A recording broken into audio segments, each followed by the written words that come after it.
This is the Too Fat to Play podcast. I am Austin. That is Ryan. This is the off-season program. Overweight, overthinking, and overthinking. This is going to be an interesting episode. There are a few drinks that have been poured before. There may be a few more poured during. We are on YouTube. We are on Spotify. We are wherever you get your podcasts, brought to you by our amazing friends, Sticks Golf Lounge, Humboldt Square, North Side. Go in, get you some drinks, get you a booth, have a good time. Talk to Chase, talk to Weston, let them know you listen to the podcast. It won't get you anything nice, but they'll find it funny. The weather's always nice when you're inside. Any course you want, anytime you want, go out, have a blast, have a good time. We're going to get into the episode. As I mentioned, we are both a little further deep than I think we should be. While pressing record on this podcast. But that's the joy of the off-season program. We really don't have a set schedule. We really don't have a set program. We get to just kind of step in and have a good time. So we are going to hop into it. There's obviously a couple of big stories. Well, obviously one massive story in the NFL, and I think we should start there. Stephon Diggs getting traded for a future second-round pick to the Houston Texans, getting they traded what? A second, a fifth, and a sixth. Yeah, a fifth and I think they traded got a fifth and a sixth back. They traded a second and a sixth, I think, and got a fifth and a sixth back for Stephon Diggs, who immediately reworks that contract, drops to 3 years, and turns that bitch into a 1-year deal. Stephon Diggs on a contract year with Nico Collins and Tank Dell. Let's not forget who's lining up in the tight end Let's position. not forget Dalton Schultz. Oh, wait. They don't have a running back now, do they? Oh, wait a minute. They got Joe fucking Mixon. and oh, by the way, C.J. Stroud, offensive line. Rookie of the Year, reigning defensive Rookie of the Year. Dude, Houston, like what? Like I've seen everybody tearing out the kind of the AFC this year, and I'm like, okay, so obviously Kansas City, two-time returning Super Bowl champion. You go back to back, especially your second Super Bowl being with the roster that you had against the roster that it played. Right. Kansas City's number one. Right. Okay, they've got Patrick Mahomes. Great. One They're team number knocks one. them off. One team. Houston. Oh, yeah, that team. That's the one I'm thinking. I think if you're going to build a tier 2 and you're going to have two teams in it, it's Baltimore and Houston. And Baltimore might not fucking be there. Like, what Houston's doing, what Houston's building. Let's go back to that Baltimore-Houston game, okay? Let's go back to when Houston got knocked out of the playoffs. Mm-hmm. They were in that game. Yeah. A lot longer than all of the pundits, except for us here at the Too Fat to Play podcast, called, right? We were like, this is going to be a second-half game. We know what the outcome's going to be. Young rookie team, young rookie head coach, young defense. They got a couple pieces. And that fucking Houston team comes out and said, pieces? We bought a whole new puzzle set. Yeah. They've put together an offense that if that offensive line stays healthy, by God, look the fuck out. That defense, they're retooling, they're reorganizing. That defense is still going to be good. And obviously, we know what that defensive coordinator is. Granted, I guess I say defensive coordinator. The head coach. Right. We know what he is. Violent. We know what he brings. And, oh, by the way, he gets his boy back in Azeez Al-Shaair. No shit. Like, he brings back underrated signing. Like, if something's been missed this offseason.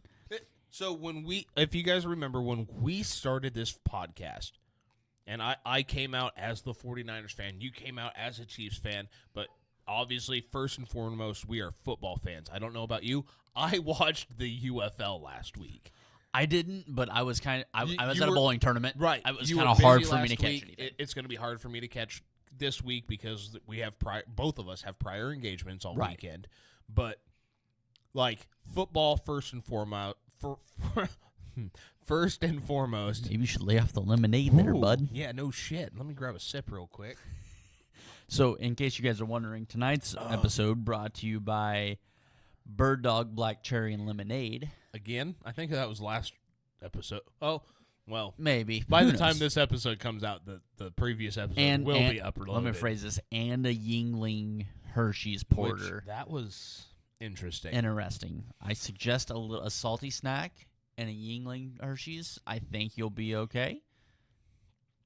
Enjoy at your discretion. So, anyhow, obviously, we came out and said we're a football podcast. We are a tight ends podcast, and then we're a linebackers podcast. There's two position groups in the NFL that don't get the credit that is deserved. Everybody wants to talk running backs. Everybody wants to talk wide receivers. do me a favor and slow the fuck down. I will try. I'm excited.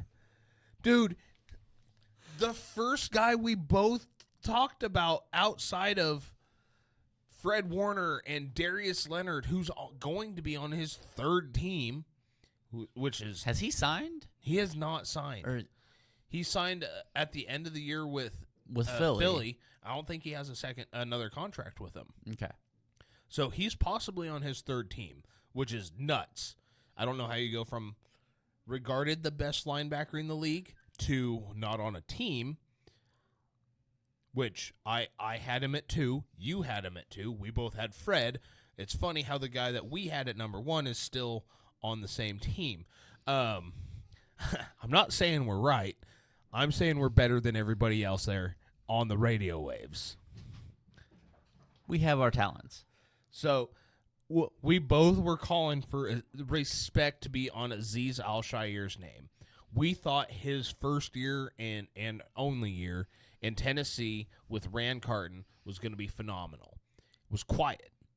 But you go back and you look at the numbers, he was a top 7 wide receiver, linebacker in the league all year. Tackles for loss, pass breakups, his coverage rating, his run block. Like, the guy is absolutely insane. So you give him the reins in Houston, where he's got Jimmy Ward, his old guy, back behind him.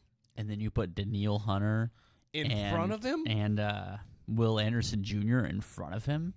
Oh, dude, bro. If they nail one of these second-round defensive inside guys, whether it's the Texas short guy or the defensive tackle out of Illinois, who I am quickly becoming a fan of. I would remember his name, but Lemonade has kicked in a little bit. It's flowing. Yeah. It's flowing. But there are a few defensive tackles that if they grab one of those guys in the second round, dude, there's granted they could still end up with a top flight defensive player out of this first round. They dropped to 23 to effectively add Stephon Diggs and like 6 extra picks. But you drop to 23. You add a wide receiver. Your offense, yeah, you probably need to add an interior offensive lineman. Right. But tight end, you got Dalton Schultz. You're good. Wide receiver, that might be the best. And this is something I was thinking about talking about. Maybe we get into it, maybe we don't.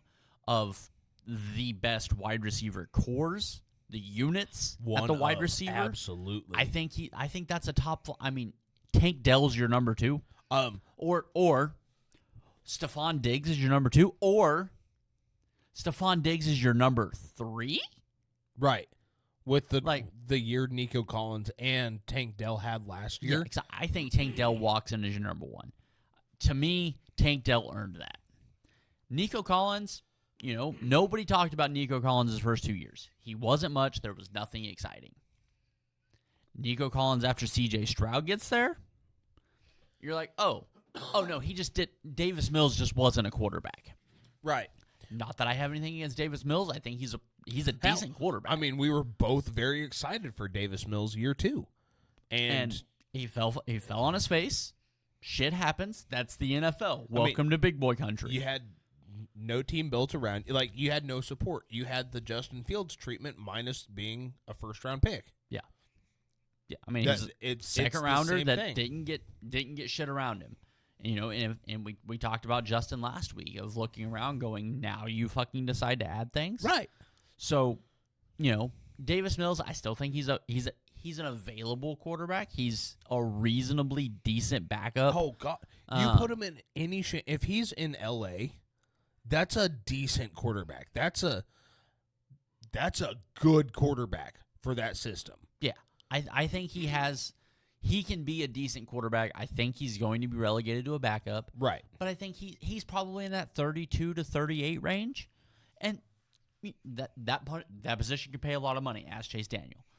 But dude, CJ, obviously we have ridden the CJ trade. Well, let me phrase this. I have ridden the CJ train. Yeah, you were to this point. And you were definitely on it before I was. Yeah. And I hopped on really quick. You hopped on pretty quick, but it was like week 1. I realized it was probably like week 3 because week 1 wasn't that great. But I realized I was wrong really quick. But and unlike other people out there, I'm gonna. We're obviously a little inebriated, so I'm gonna attack the guys that are making buku bucks. Oh, good. Oh, damn it. That's good stuff. It is, isn't it? That's so good.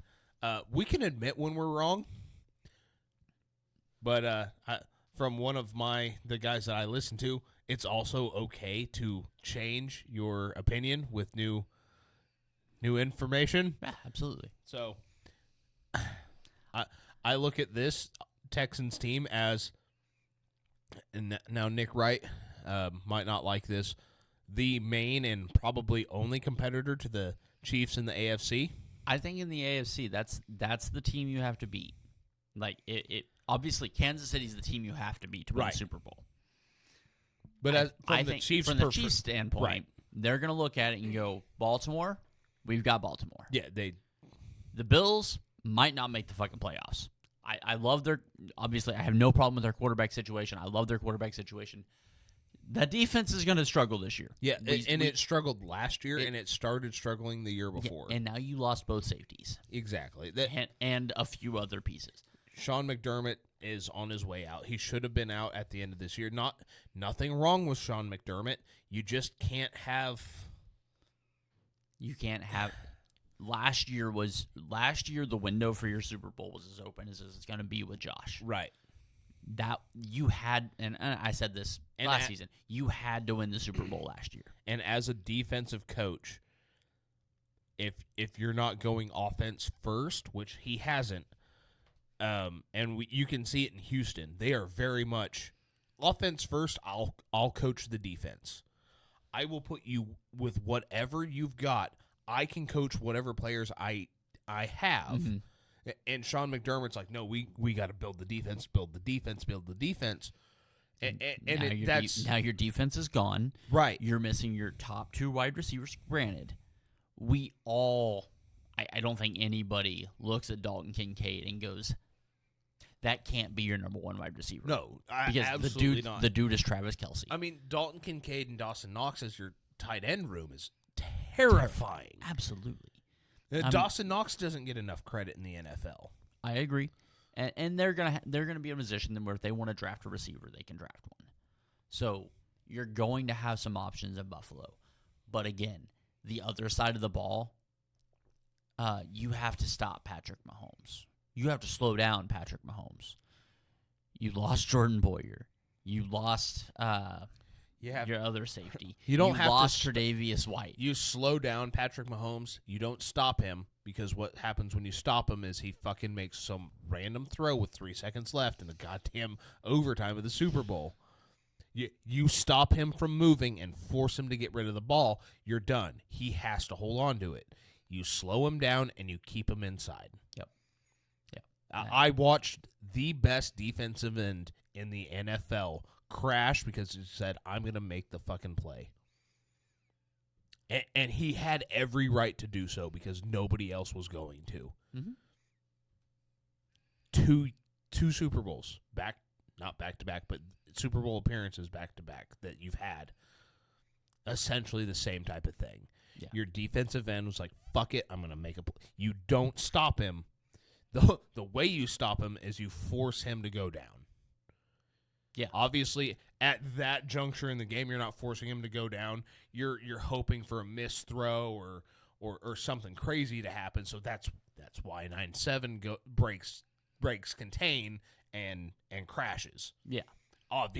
Obviously, that's his only shot because Yeah. you let the back end run around too much, somebody's getting open.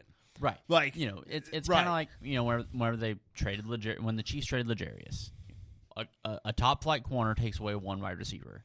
A top flight pass rusher takes away all of them. You can't blame the pass rusher for doing what the pass rusher does. That's his job. He contain. He looks at the clock before the snap and sees 3 seconds left in the game. You have the lead in the game. I know we were just talking Bills and Texans, and we will get back to that. But this will circle back and make sense. This is why the Texans are building the way they're building. Absolutely. Is because they've seen how the 49ers, who their head coach comes from, has built a team, but they've also seen how they've lost 2 Super Bowls. Mm-hmm. Yeah. They've looked at this and said, we have to get to the quarterback. We have to. Yeah. But once we get to for them, it's AFC Championship game, then we'll worry about the NFC. Yeah. Yeah. Their plan is we're going to get through Kansas City. Whether it's here or there, we're going to get through Kansas City, and then we'll worry about the Super Bowl. Right. Which, if you're in the AFC and that's not how you're thinking, you're wrong. That's how you have to look at it. Yeah. Because look at the way it ended for the Bills. It ended for the Ravens. Ended for Miami. In Miami. Thank you. I mean, you have to think Kansas City first because, guys, I know it's a homer take. Patrick Mahomes is the best quarterback in football. It's so stupid that it's a homer take just because you're a Chiefs fan. Yeah.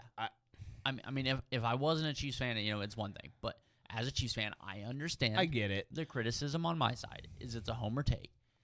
Patrick Mahomes is the best quarterback in football. This isn't disrespect to Joe. This isn't disrespect to Josh. It's not disrespect to Lamar. It's not disrespect to CJ. And honestly, total disrespect to Dak. Absolutely. If there's one quarterback that I look at and go, maybe. I think right now it's CJ. Oh, God. The way he played.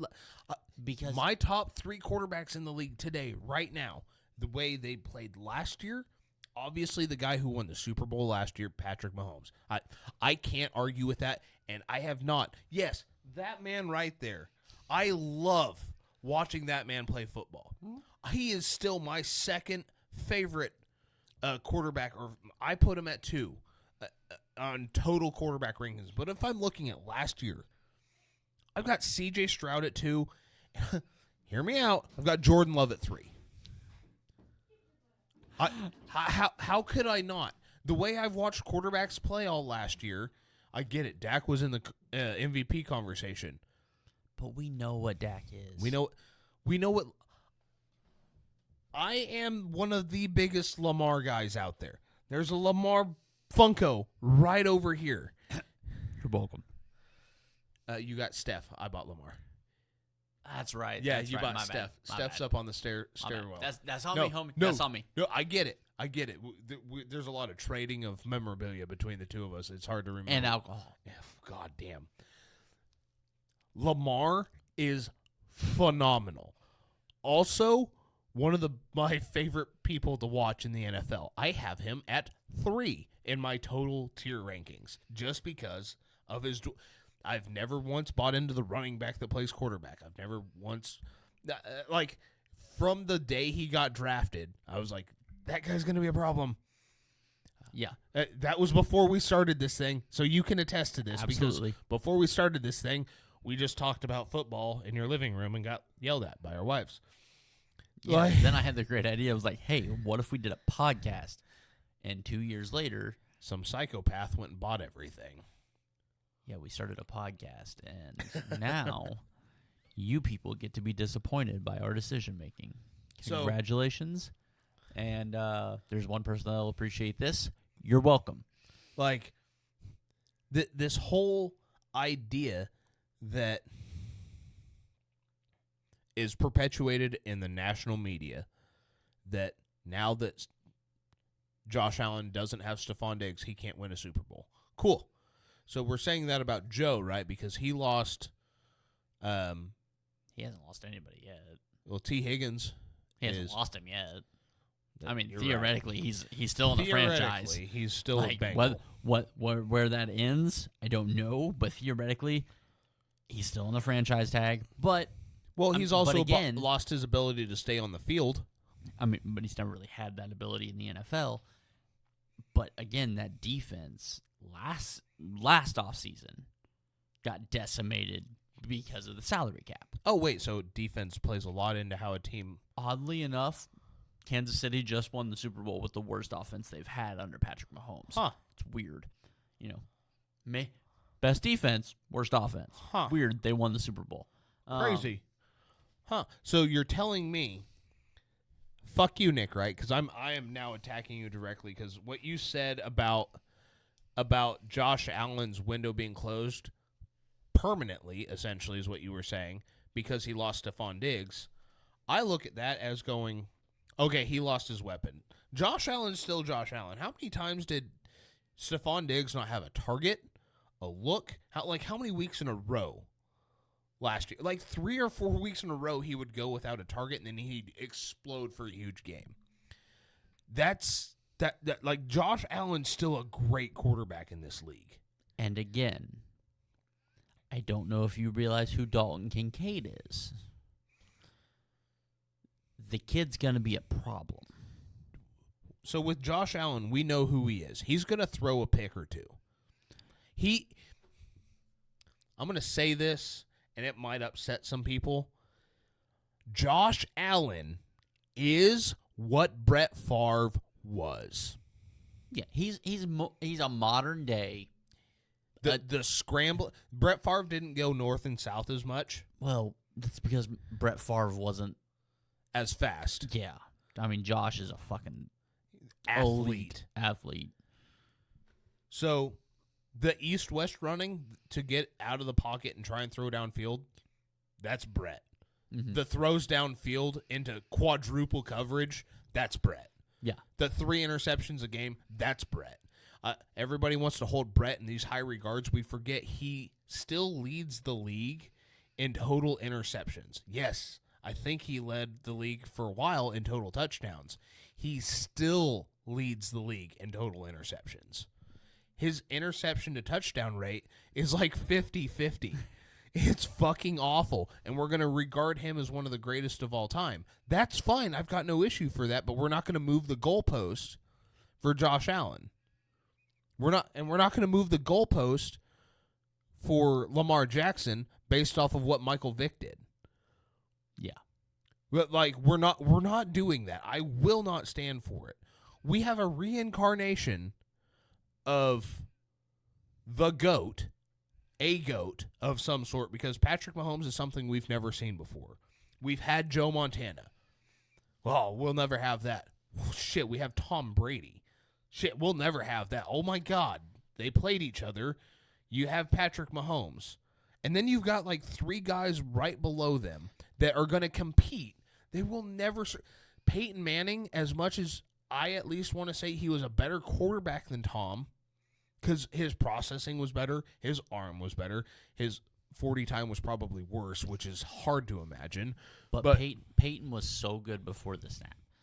That's the thing is with the quarterbacks that, when you think of Tom Brady and you think of, his generation, but you have to go, yeah, but he had to beat Peyton Manning. He had to beat Ben Roethlisberger. No, they had to beat him. Exactly. They had to beat him. As soon as Lamar gets one, or Josh gets one, or Joe gets one, or CJ gets one. Right. Somebody in the AFC gets one. It's, goddamn, Patrick Mahomes had to beat those guys. Until then, it's the same thing. Yeah. How long did we wait for Peyton to get his ring? It was after Tom's 3rd or 4th? Something like that. It was after his 3rd. I know that. Right. So up until then, it was, no, you have to beat Tom. We can put you in the argument as better. And there were a lot of people, me being one of them at the time, saying I will still argue that as a quarterback, Peyton was better. Peyton was better, absolutely. But as a quarterback, yes, you're right. As a quarterback, in terms of a competitor, I don't even know as a leader. You could probably call it a wash as a leader because there are people that will die for Tom Brady just like they will die for Peyton Manning. Absolutely. Phillip Rivers, Ben Roethlisberger, you name any one of those guys, and I don't put any respect on Phillip Rivers' names. I was going to say, I was shocked you threw it out there. Well, because everybody else does. Mm-hmm. So why are we sitting here today? Well, they haven't beat Patrick. Yeah, neither did Peyton, neither did Ben. Not until they were most of the way through their fucking careers. Ben won early. I mean, yeah, he also got there on one of the Patriots' worst defensive years, worst offensive years, and they still, what was that, in the divisional round I think they played? Might have been. I don't remember. They had to, You've got the Steelers' history a little more than I do. Right. And, dude, I think that was the fourth grade yes, for me. It's been a minute. It's been a hot minute. Like,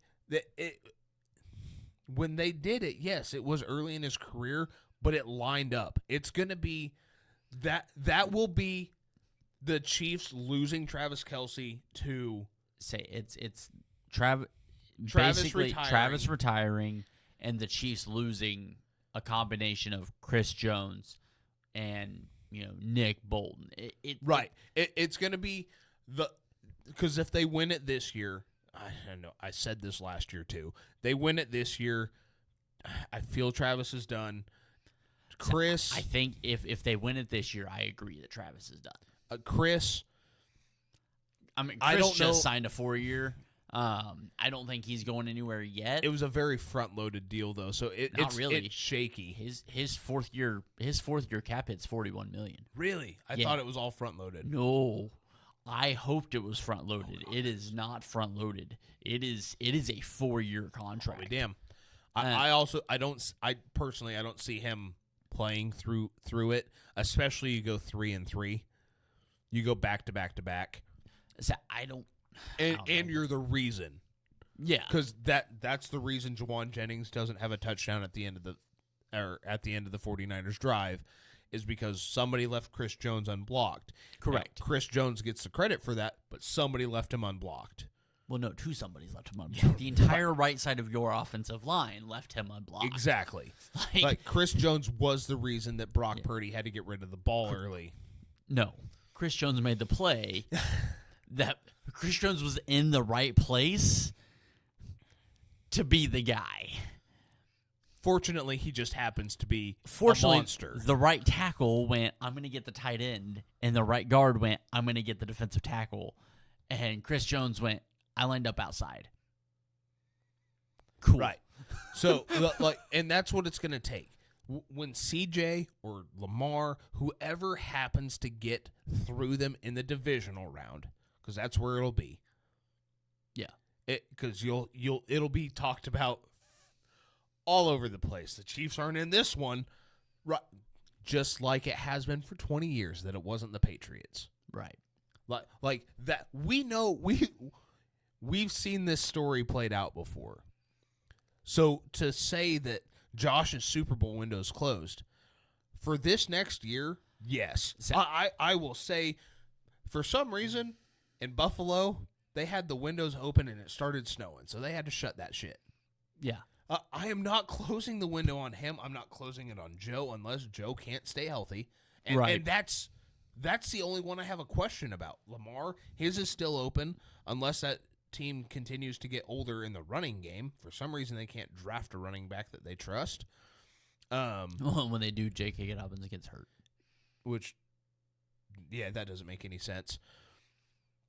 But, like, I don't see any of these guys that should be getting the respect in the AFC in the national media because they haven't beat Pat yet. Okay, Pat's 6 years in. We're looking at the next Tom Brady progression in GOAT status, right? And yeah. So you go Montana to you split Troy Aikman and Steve Young, right? You can kind of split the late 80s and 90s between the two of them, going back and forth. Fine, cool, whatever. Into Tom Brady. into Patrick Mahomes. And guess what, guys? About 3 years before Patrick Mahomes is done, there's going to be another young guy somewhere, probably in the AFC. Probably. And if it's not in the AFC, obviously it'll be in the NFC. But whatever. Yeah, I know. Crazy. It guess what? That's how the cycle goes. You're going to have some guy that just transcends everything. Yeah, it's weird. You're going to have a generational talent. About every 15 to 20 years. It's absolutely insanity. It's wild how those things transcend work with generations. But yeah, so this whole thought that none of these guys are going to be able to do it because Patrick Mahomes is on the field is utter bullshit. Other guys won. And I realize, like, the argument that you're going to make is Michael Jordan. A lot of guys ate under Michael Jordan's reign in the NBA. A lot of guys. I hate to tell anybody this. Michael Jordan played more than 6 years in the NBA. Oh, we don't want to talk about that, though, because it doesn't fit the narrative. Right.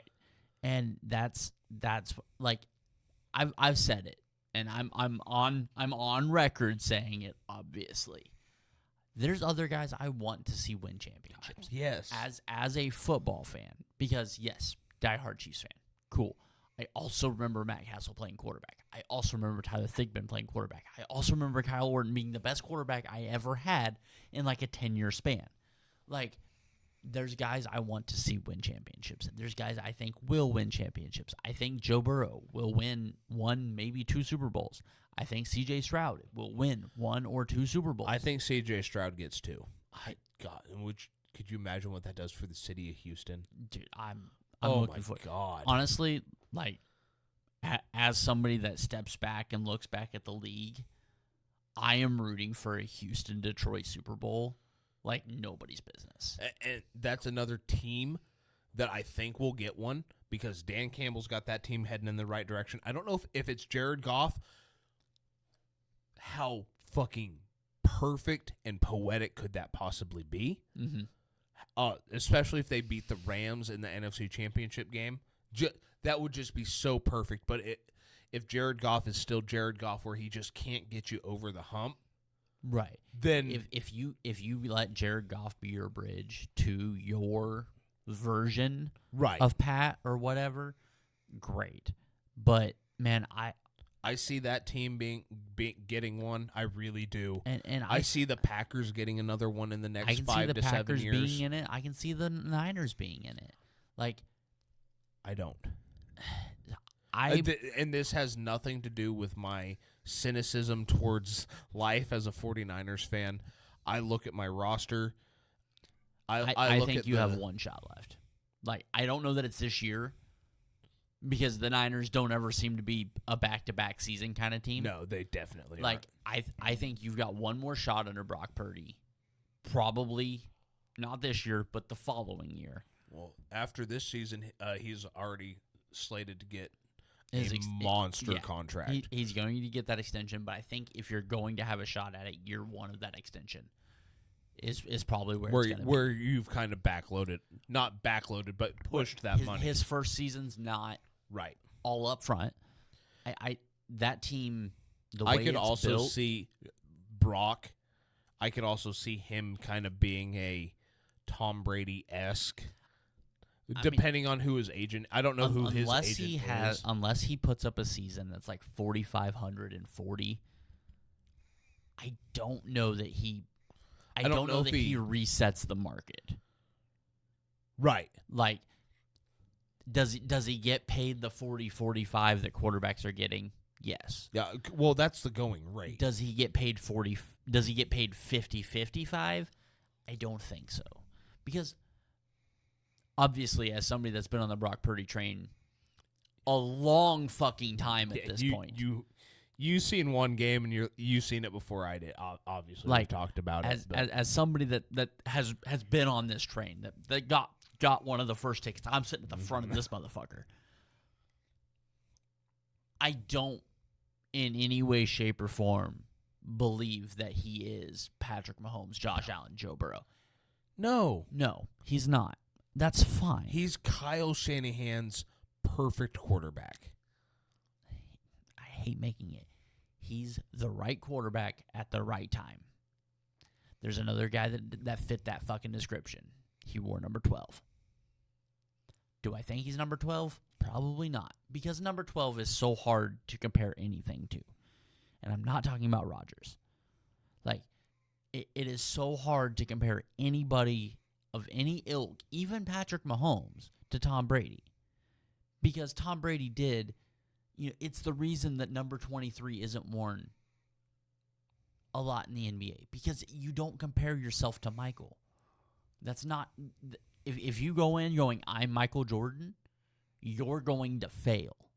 If you go in thinking you're Tom Brady, you're going to fail.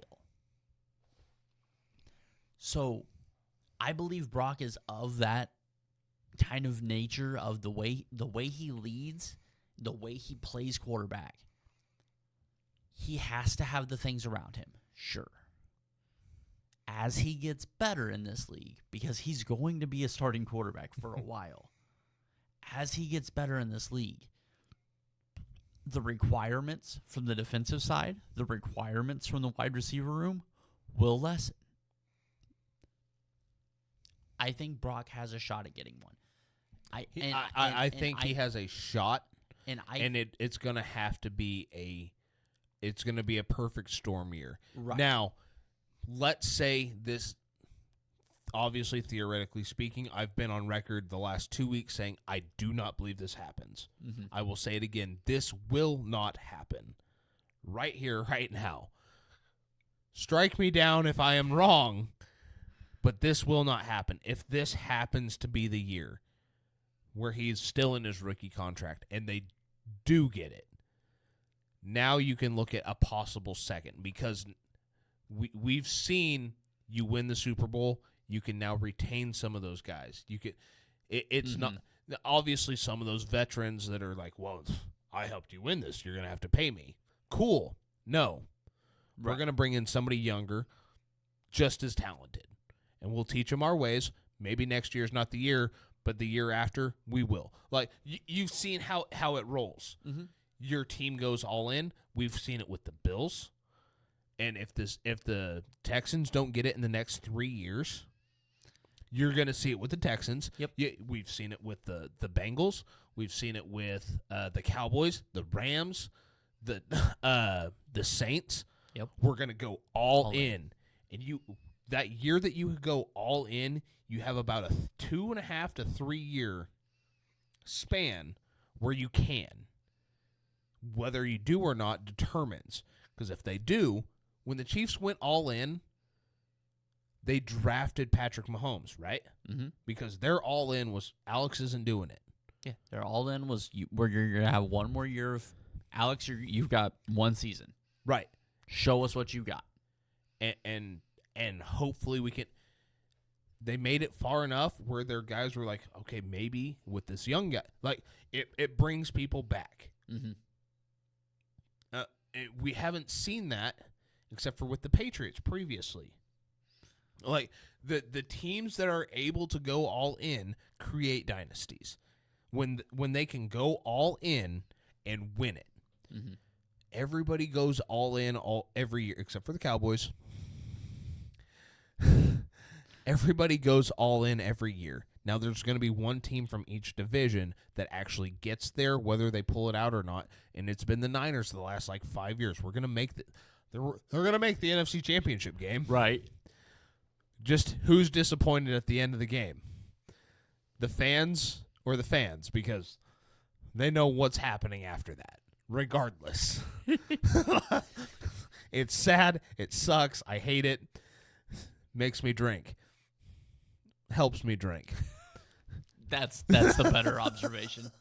So, I see there's a lot of these guys. The Texans, they have got to get it within these next 3 years.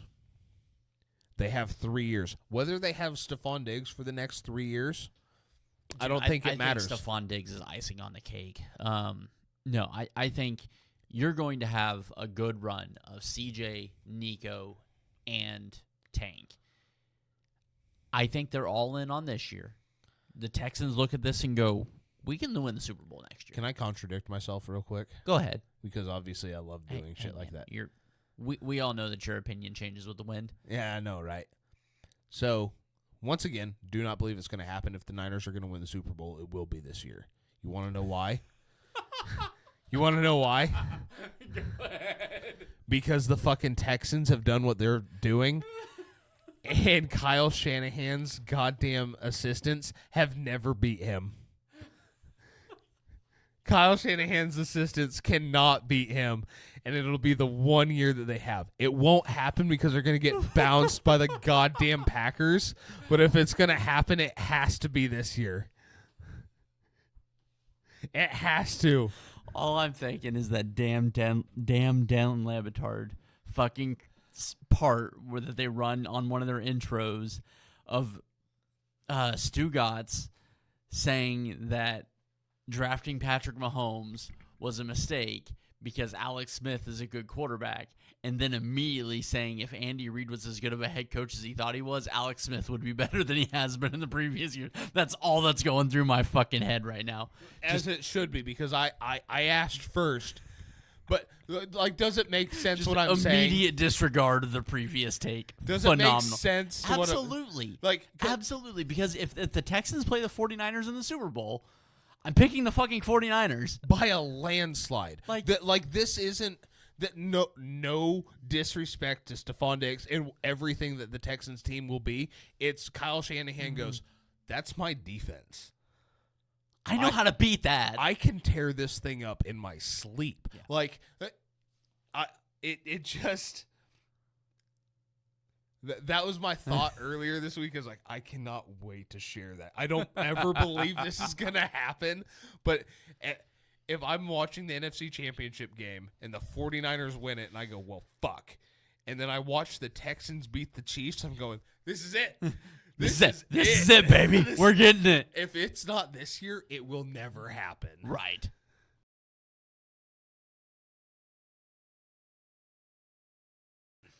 All right. Enough about the 49ers until I feel like talking about them again here in about 10 minutes.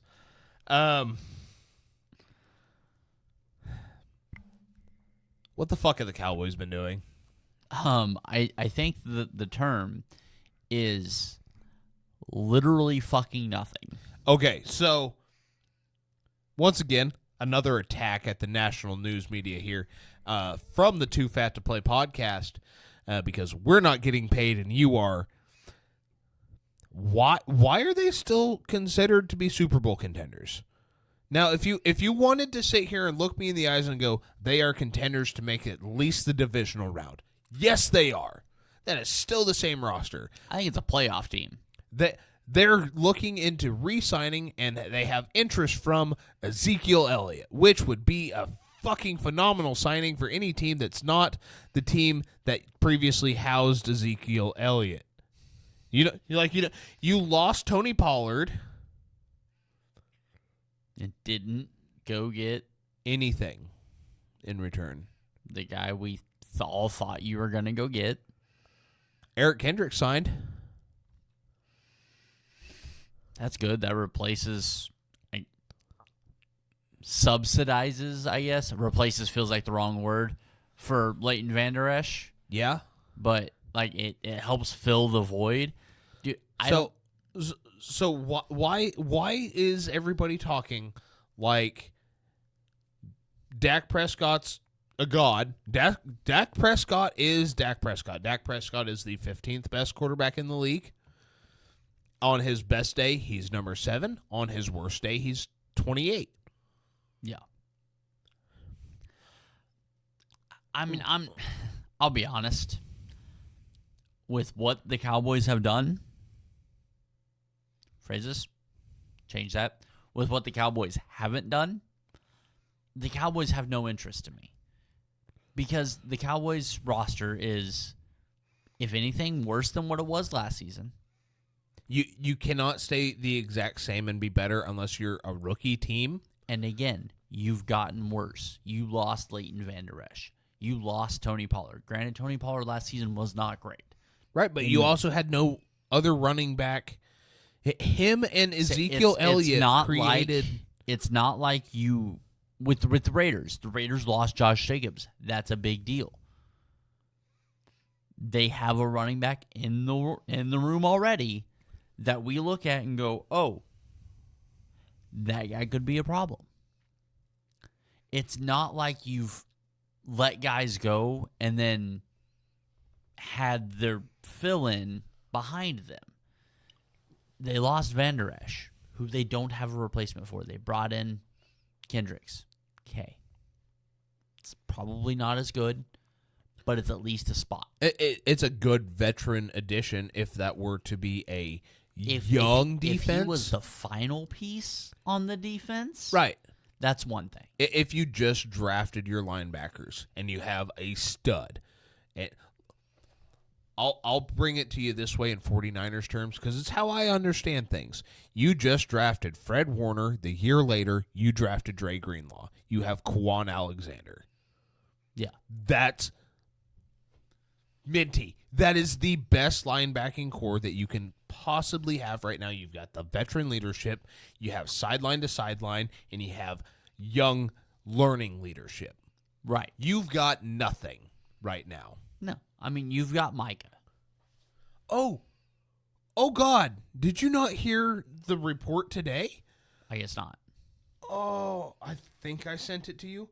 I will look at it. I didn't. Yes, I did. There are reportedly some people within the Cowboys organization that feel Micah Parsons' behavior has worn thin. Per Sean Sheriff, and I apologize if I'm saying that incorrectly, of 105.3, the F and FW.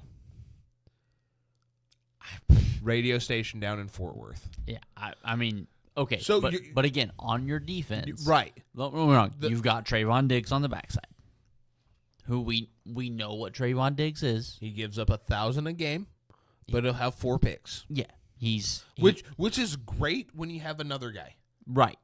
Which I can't remember. Is Gilmore still on there? Was that a 1 year or was that a? I think it was a 1 year. I don't remember. They had the other guy that stepped in for Gilmore, who had like 6 interceptions in 6 games, but then was burnt toast after that. I'm trying to think who the. It's good to have a ball hawk when you have a shutdown corner on the other side. Yeah, and my dad's probably looking at this as he's listening to this, going, "That's his fucking name." And unfortunately, he is not multiple drinks deep. Probably listening to this, so well, he should be. Moving on. But yeah, no. You know, whenever you've got a shutdown corner and a ball hawk on the other side, great. But when you have a ball hawk Bland. and a ball hawk, thank you, Deron Bland. I hate myself. But yeah, you know, Deron Bland stepped in, had a good season, and so now I want to pose the question, and I do apologize because I do this every show. Because I obviously I like talking the Niners, but the guy that seems to get so much disrespect for his position and the guy that seems to get too much respect, why is it once Brock Purdy signs his massive deal at the end of next year, why are the 49ers more doomed than the Cowboys have already been? Why are the Cowboys held to such a higher expectation to win the Super Bowl when they're paying the exact same quarterback? Listeners already know they're the same guy. I might even give the edge when it comes to talent to Dak. But when you look at Dak and Brock, they're the same quarterback. Brock's going to make a few less mistakes. He's a little bit smarter with the ball. At the same time, though, he is a gunslinger. He is not afraid to put it in there. right. Dak tries to put it in there, and it goes the other way. That's his only problem. So why is it that suddenly the 49ers are going to have to pay their quarterback, and they're never going to see a Super Bowl if you're Nick Wright? But every year we're going to have to talk about the Cowboys possibly being the best team in the NFC when we know they're not getting past the divisional round? And I'm not saying the 49ers will, but why is there so much disrespect for a guy? Yes, within the next few years, George Kittle, as a 49ers fan, if you're listening to this right now and you don't like what I have to say, get the fuck over yourself. George Kittle will not be a 49er in the next 3 to 5 years. If he is, he's taking such a huge pay cut to stay there. He's not doing that. It's not smart for him to do that. We watched Eric Armstead leave. Mm-hmm. Debo will not get another contract with the 49ers. I'm pretty sure this is the last year of his contract. I believe so. Ayuk will probably be around for a couple because the 49ers have looked at the Ayuk and Purdy connection and said, that's the one. Guess what? Our left tackle is like 37. So he's on his way out. He's on his way out. Fred Warner, he's got 2 years left on his deal, I believe. He might get another one. Dre Greenlaw, this is the last year of his 2-year extension. If you think you can re-sign Dre Greenlaw again, you're high. Unless these guys are just taking hometown discounts to stay with them, which they could, I don't blame them for getting the money because they can get their money elsewhere. So why is it that suddenly we're forgetting that regardless of Brock Purdy getting his money, that all of these guys, we just think these guys are going to be around for the next 5 to 6 years of Brock's contract? No. These guys are out the door when Brock signs his contract, regardless. I could see Fred taking a discount. Like just his personality, I could see Fred. Debo's not. If he was going to, it would have been a longer contract for less. Ayuk's not, but they're going to sign him this year while they have the money to do so. They're going to restructure Nick for 3 or 4 years down the road. Mm-hmm. Like, there's a couple of these guys, their younger core, and obviously John Lynch and his team of guys knows how to draft. Otherwise, they wouldn't have been able to be this successful for 7 years. But to sit here and tell me that because Brock Purdy's going to sign a contract, they're out of their Super Bowl window will be closing at the end of this year. Why the fuck is the Cowboys wide open when they've done nothing? Yeah. Oh, they've drafted. Jerry Jones ain't done shit. He's got lucky on like 2 picks out of the last couple of years. Mind you, those picks have been great. Picking up Kevontae Turpin, phenomenal. Yep. But when you're talking about the draft, well, they nailed Micah. Okay. I'll agree. I'll agree. Yes, he should not have fallen to, what was it, 9? I don't remember. It was in the top 10. CD, good wide receiver. I honestly didn't believe he was the number 1 until this year. This year, I was like, okay, yeah, I'll believe he's a number 1. This year he was. I'll believe it. If you tell me he's your number 1 wide receiver, I'm good with it. No problem.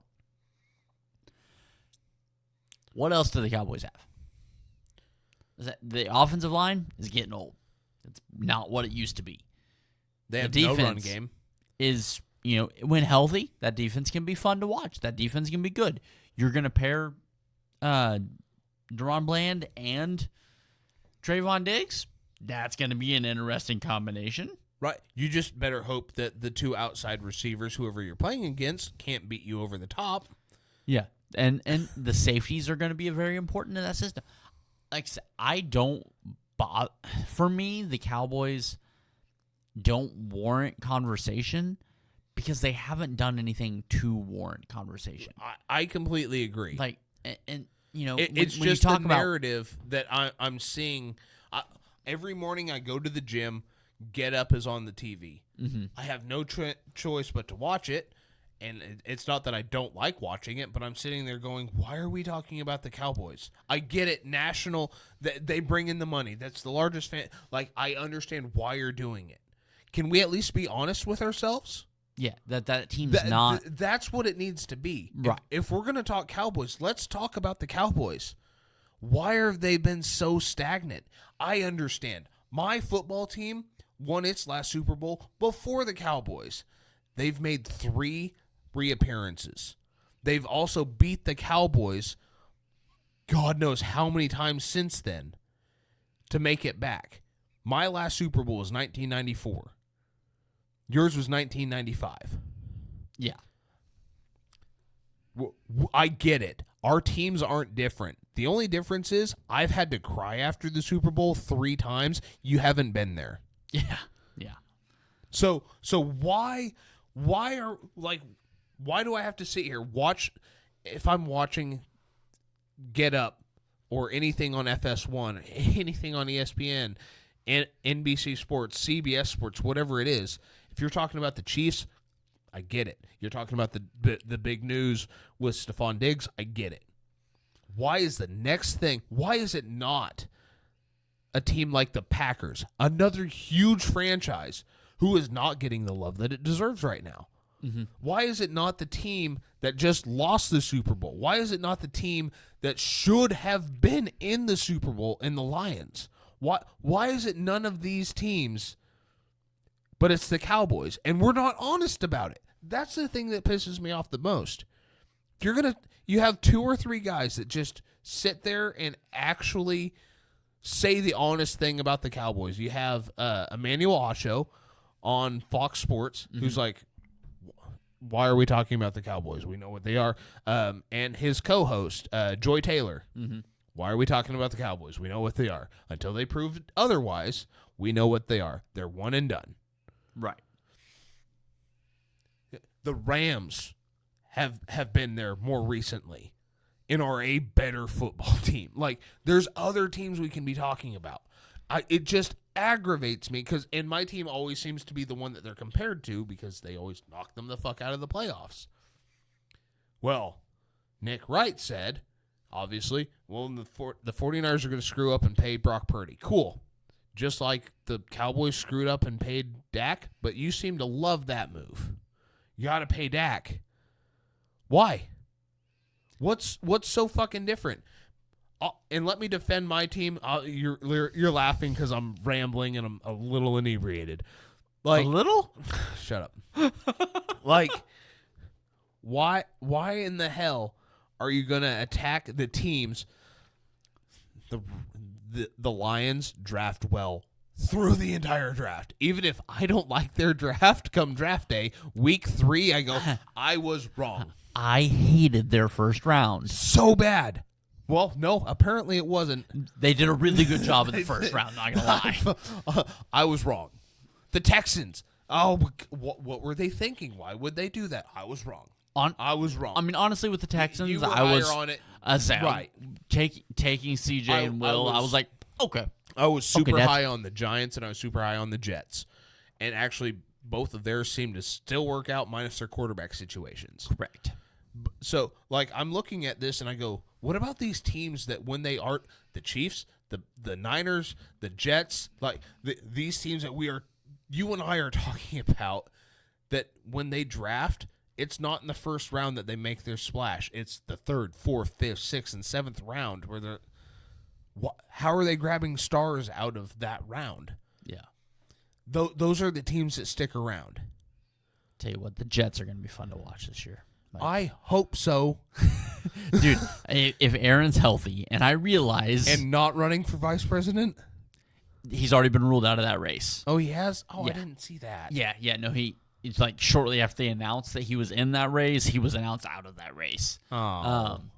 Which, granted, the vice president playing football would have been probably... That's the best storyline. Absolutely. Like there would be a jersey probably taking that one down and replacing it one with a number 8 that says VP. Yeah, I would custom make that jersey. I think I'm going to regardless. Just vice pres number 8 for the Jets. Phenomenal. But no, I think when you're talking about teams, and because I obviously have no real interest in talking about the Cowboys. Oh, I didn't either, but I want. I know, but I you're a wanted little to complain. You're inebriated, and it's the Cowboys, so you're gonna bitch a little bit. But I guess I wanted to piss off the fans, telling you that your team isn't fucking worth talking about. Yeah, here we are, still with you going. You got to shut me up sometimes. Ryan, if I shut you up every time I needed to on this podcast, we wouldn't have a fucking podcast. Oh. So Yeah. we're gonna work on getting out of here. We got a few things we're gonna hit on. You know, the things we said we were gonna hit at the beginning of this, and so far we've hit one of those things. So We've hit 2. We talked Texans and Bills. we walked into this talking about Stephon Diggs, and the next one was Rashee Rice. Oh.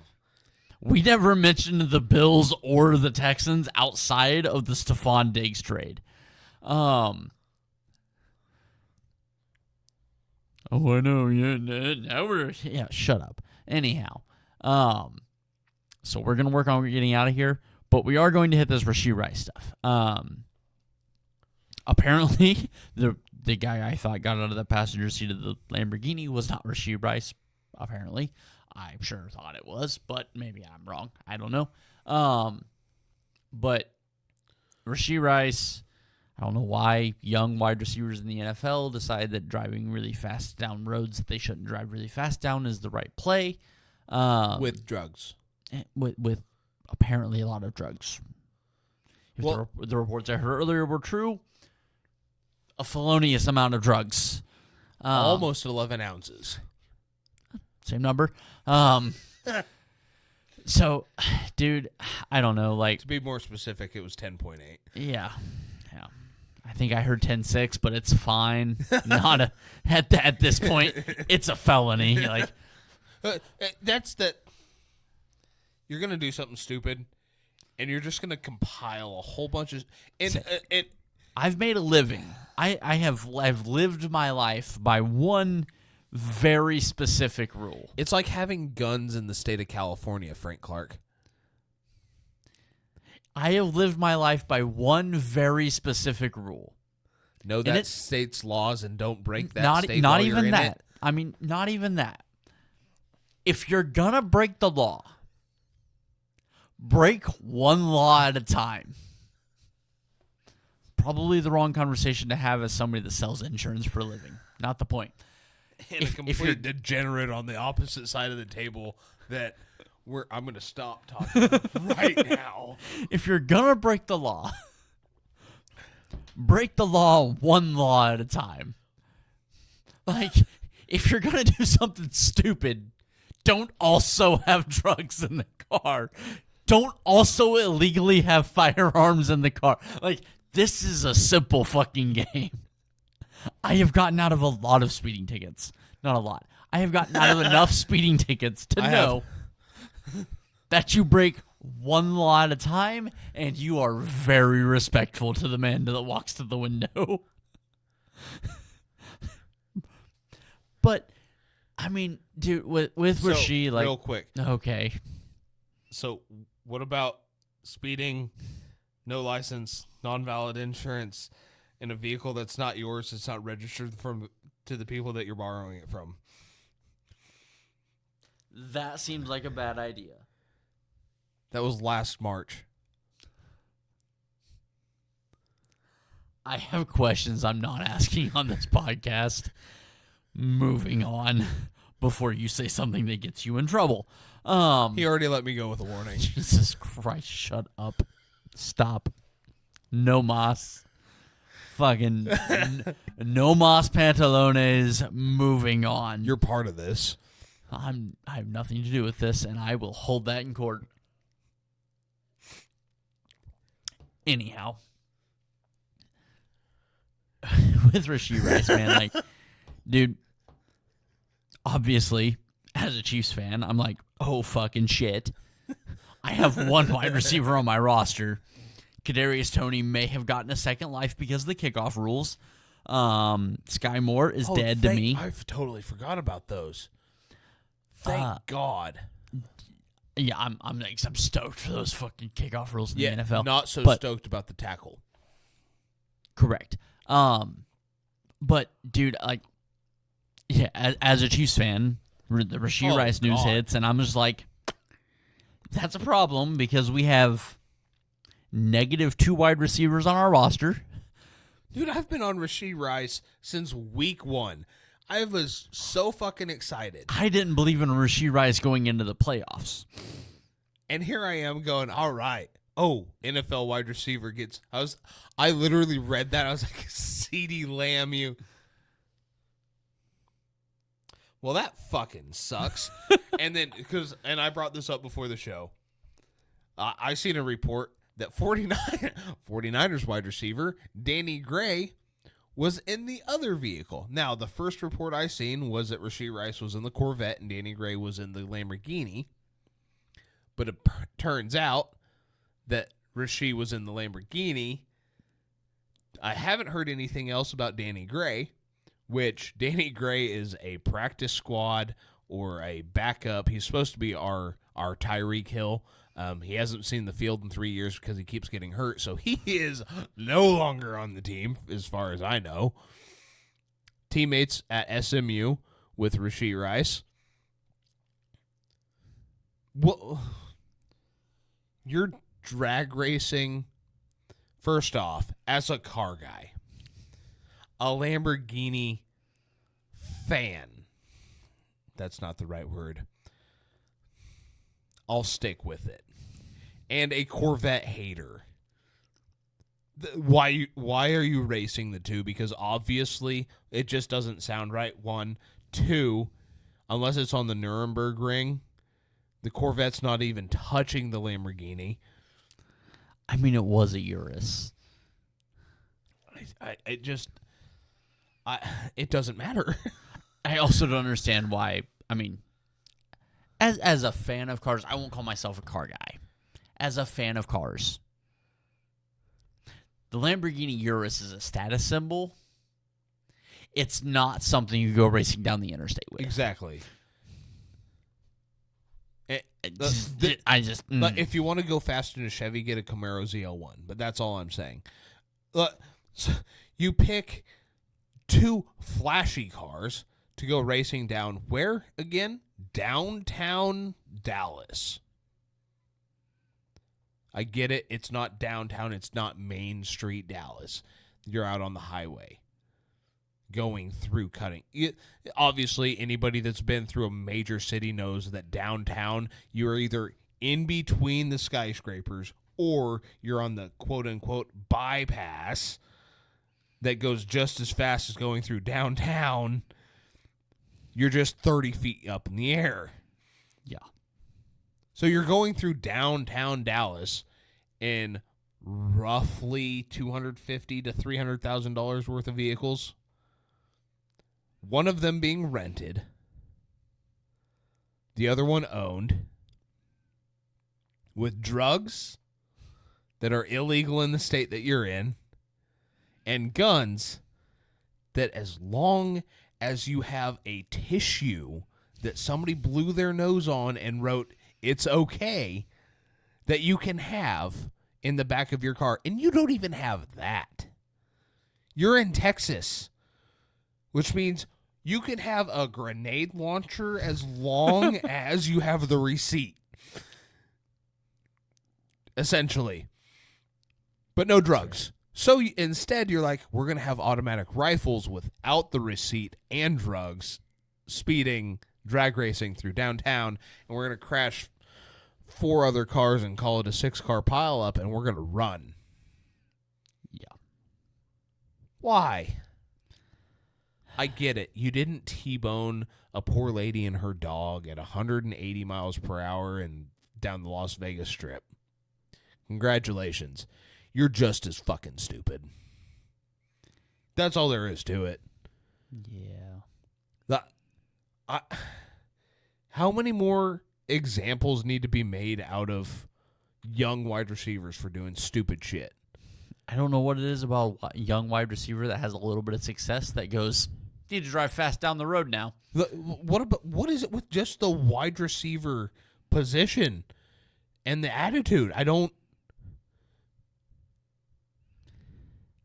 know, man. I obviously you don't see Saquon. Is it because running backs aren't going to have a job next year? I mean, maybe.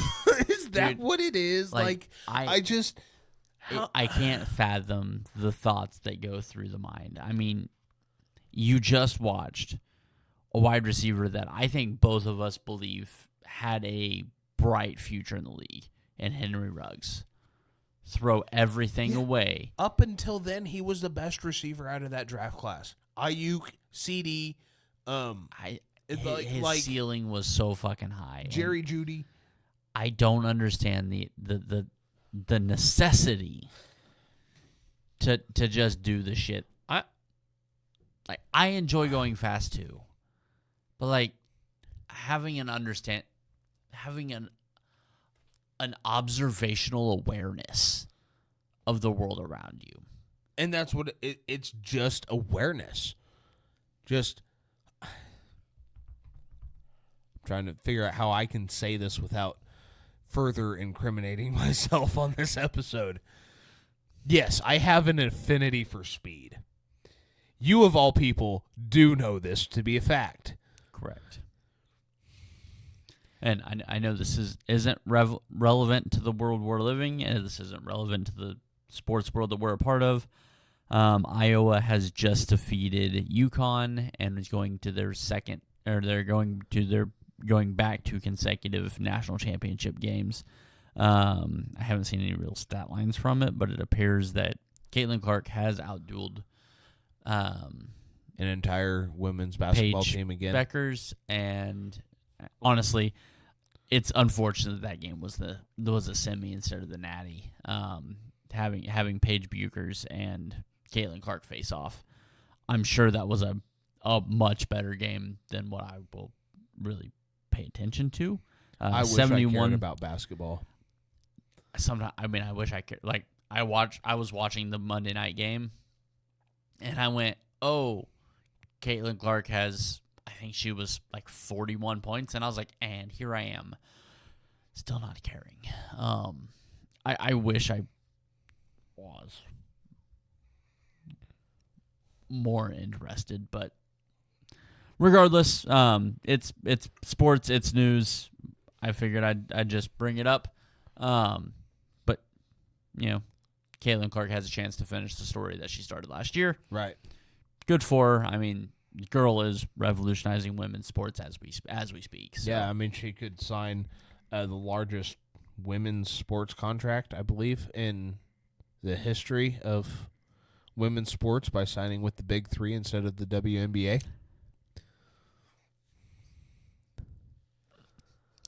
Well, was I not supposed to say that? ESPN could say it. I feel like this would be a good time to call this thing. I mean, we can talk about that real quick because it's depressing talking about a wide receiver that just possibly fucked up his entire life. I mean, how shitty is the NBA and how bad is the fucking gameplay that your average player will never see $5 million a year, and a guy with a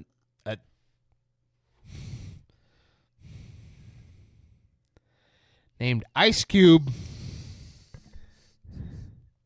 can offer you more money than you will ever see in a career playing professional ball at the highest level for women. I get it, it's 3-man, and I've never watched 3-man, never wanted to watch. I would watch 3-man. To see Caitlin Clark out there. Honestly, I've dabbled. I wouldn't say I've watched. I've dabbled. I've caught a few. The Big Three is kind of fun to watch. To see her out there absolutely dominating some of those guys would be fun as fuck to watch. I just don't know that it would happen. Like, you know what? Obviously, as the shooter, yes, but obviously, I can't say that she won't drive, but you're not getting. I'm not expecting her to put a shoulder into a 6'2", 280-pound guy who obviously was never going to make it in the 6'2", 280 is not making it in the Big Three either. That little fucking, what's that dude's name with the goggles? Fucking, you know who I'm talking about. You know exactly who I'm talking about too. He had an offer from the Big Three as well, I'm pretty sure. Fucking who am I thinking of? Little bastard. You're shaking your head. Little bastard, like he's not 5 inches taller than you. Exactly. Exactly. I can't play basketball. I'm fucking awful at basketball. The reason I was in band. Fuck is his name? God damn it. He's so funny to watch on like Instagram and TikTok and You shit. say the reason I was in band, like you didn't lose a drumstick in the middle of a fucking parade. Everybody's done that in drumline. I never lost a stick. And you have 2 thumbs. Fuck off. God damn it. See, now you're moving the goalpost on me. I feel like this would be a good place to end because why not end a football podcast on the drum line? Yeah, that just seems like the right place to end this thing. Otherwise, it's going to be midnight because if we don't stop it in an hour and 15, it'll probably be 3 and nobody wants to listen to that. I don't know. People listen to Joe Rogan all the time. I'm sorry. Is that supposed to mean something to the Too Fat to Play podcast? I just wish to be them sometimes. I would take a 15th, a 20th, a 1/100th of that audience and be perfectly fucking happy with life. Because this is the Too Fat to Play podcast. I'm Austin. That's Ryan. We've been brought to you by our great friends at Sticks Golf Lounge. This is Overweight and Overthinking. Thank you guys for joining us. We look forward to joining you again, probably inebriated within the next couple of weeks. And in case anybody's wondering, I am announcing the gender of my baby tomorrow. That is due in August. So Ryan has It's a girl. Yeah, It's a girl. He has It's a girl. his very strong opinions It's on a girl. And I can tell by how angry he is when I say it. It's a girl. So maybe next week we'll tell you what that is. It's a girl. Would you shut the fuck up and let me get through a fucking outro, please? Thank you. Yeah, drink your drink. Good girl. So we're going to get out of here. It's a girl. Jesus Christ. Thank you guys. Love you guys. And we will that was all at the bottom. see you again soon. Until then, be kind to each other. Love one another. Always remember, fuck the Cowboys.